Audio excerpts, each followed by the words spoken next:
Another day, another record high average gas price. According to AAA, the national average broke $5 for the first time yesterday, and it currently sits at $5.01.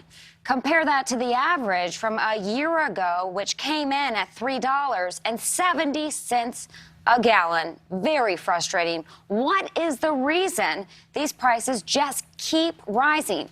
Here to help us answer that question is Dintant Sinkragrana, Chief Oil Analyst. Thank you so much for being here. Are we doing enough here at home to boost oil production, or is there some kind of legislation that's holding up drilling here domestically?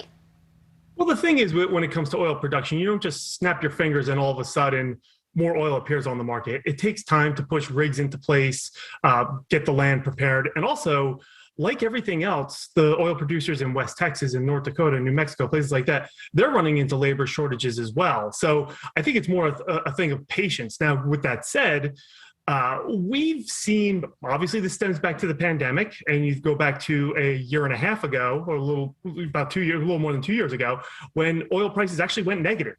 Right. So now we're looking at a time when we're coming out of a period of very low prices, very little investment into making new production or bringing new production online.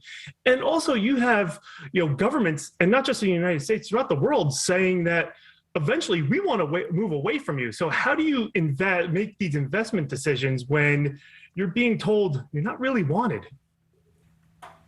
Just a really tough time, and people demanding answers. What is the impact that OPEC is having on these increasing oil prices?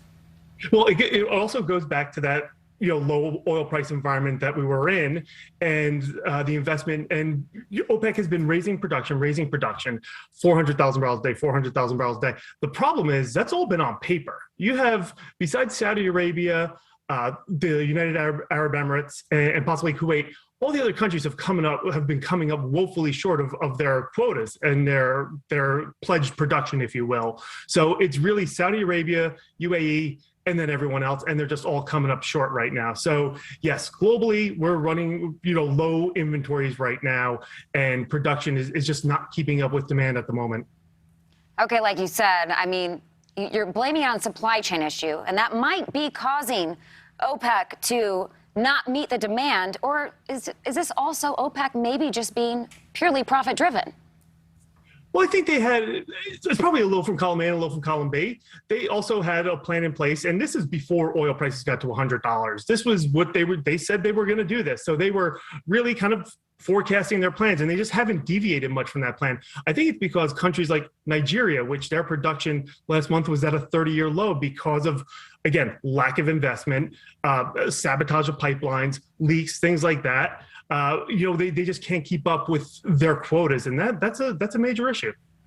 How are special interest groups influencing domestic energy production? We're talking oil, but is this in some way a political thing? There is some politics to it, obviously, but the fact of the matter is, you can't just, again, like I said before, you can't just snap your fingers and more oil appears on the market, right? So, but it takes time, and those rigs are being put into place. Again, labor is a major issue. And right now, U.S. production, and probably by the end of the year, we're going to be back towards some of the record levels we saw before the pandemic.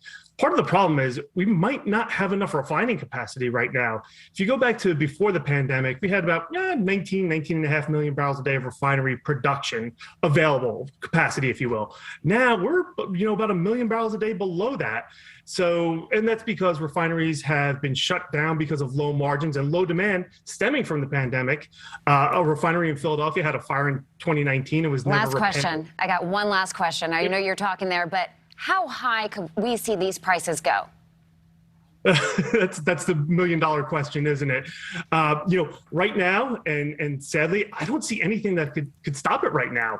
I think what's going to stop it is the consumer saying enough is enough. I'm going to change my habits, behavioral changes. So we're now at $5 a gallon. If we get to $5.10, $5.20, at what point do people say, I'm just going to not drive as much, whether that's I'm going to work from home an extra day, or I'm going to start a carpool, or I'm going to condense all my errands into one morning, something like that. Or, instead of taking that, road trip across multiple states, we're going to stay local. Denton Sincagrana, thank you so much.